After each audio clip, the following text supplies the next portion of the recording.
Hi everyone! Ito na nga palang panibagong content na aking gagawin ngayon. At ito yung pinangako ko sa inyo, kung magkaroon man ako ng 500 views at 20 likes, ay gagawa ulit ako ng content. Pero di nyo ako binigo guys, ito na nga, may 500 views na nga ako at 20 likes at sinubrahan nyo pa talaga. Thank you talaga sa inyo guys, kasi kahit ganun pa man, naudlot yung mga content na ginagawa ko, nandyan pa din kayo para suportahan yung mga vlog ko. Nga pala, yung boses ko ngayon ay hindi maganda, pasensya na nga pala kayo kasi may lagnat ako. Pero ito na nga pala guys, yung pinangako kong content sa inyo. Nung linggo pa nga pala ang video na to, hindi ko kaagad na upload kasi inabutan ako ng pagkalagnat. At ayun, napaos nga pala ako guys. At ngayon lang ako nakapag voice over ng ganito. Pero, voice over ko na talaga siya ngayon kasi baka umabot na naman siya ng weeks. Hindi ko ma-upload na masyado. At ayun nga pala, naglakad kami ni mama papuntang store. Ang akala ni mama, iiwan ko yung cellphone dyan kaya pinabalikan niya sa akin. Sino ba namang mag-iiwan ng cellphone sa kalsada? Sino ka dyan? So ayun na nga pala, papunta kaming store kasi sasamahan ko si mama. May bibilhin daw siya doon. At may nakita nga pala ako doon sa gazebo. Di ko na sasabihin kung sino yan. Sino nga ba siya? Hala, sino ka dyan?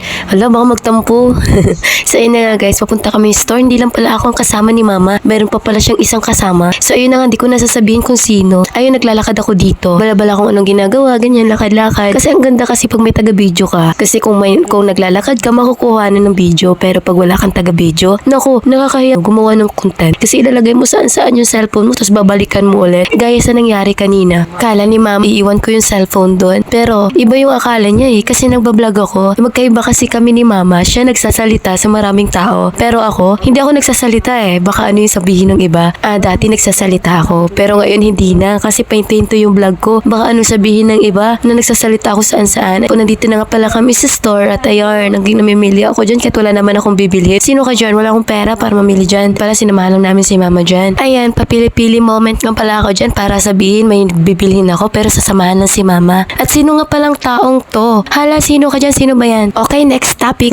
May gusto akong sabihin sa inyo guys na mahalaga na importante. Hala, sino ka dyan? Ang ganda pala ng boses ko guys kapag napapaos. Hala, sinabi, pinuri. Sino ka dyan? Char lang guys. Sa totoo niya, naghihingal na talaga ako habang nagbo-voice over dahil may pangako ako sa inyo na mag-a-upload ako ng video kapag nakaabot yung views ko ng 500 at 20 likes ay mag-a-upload ako. Ito na nga pala guys, hinandaan ko na talaga yung pagkakataon na yun. Alam kong hindi kayo magpapatalo kaya gumawa na talaga ako ng content. Kaso nga lang, naabutan ako ng sakit kaya hindi ko kaagad na i-edit guys. At ayun, habang nag-i-edit ako, halos hindi ako makahinga kasi nga paus na paus ako. Pero dahil love ko kayo, kaya nag-upload ako at gumawa ako ng content at nag-voice over pa ako kahit nilalagnat ako. Hala, sino ka dyan? Ang drama-drama naman. At ito na nga pala, galing nga pala kami sa CAF sa mga oras na yan. Ayun yung mga pagkain sa CAF. Minsan masarap, minsan masarap ulit. Sino ka dyan? Hoy, hindi ako tumatawa ha.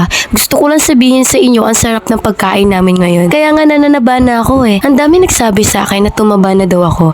So ayun, kailangan ko na magpapayat ulit. Siguro naman sa lagnat ko na to papayat ako kasi wala akong ganang kumain Hala, sino ka dyan? So ayun na nga guys, maiba na ulit tayo. Gusto ko lang mag-thank you sa lahat ng mga nanonood sa akin at sa mga nagla-like. Pero ito pa, may challenge ulit ako sa inyo. Kung umabot ulit to ng 1k views at 40 likes, gagawa ulit ako ng content para sa inyo. Kung matcha-challenge kayo, kung gusto nyo yung mga content na ginagawa ko at mga ina-upload ko, gagawin nyo yun. Gusto ko lang din kayong i-challenge. Malay mo, di ba, may mga nagustuhan yung video ko at mag-share. Hala, sino ka dyan? I-share nyo na to guys at sa lahat ng mga gustong manood ng video ko. Mag-comment naman kayo. So, ayun na nga guys, medyo napaparami na yung sinasabi ko. Tapos patapos na yung video ko. Hanggang dito na nga lang pala. Thank you sa inyong lahat. Bye-bye!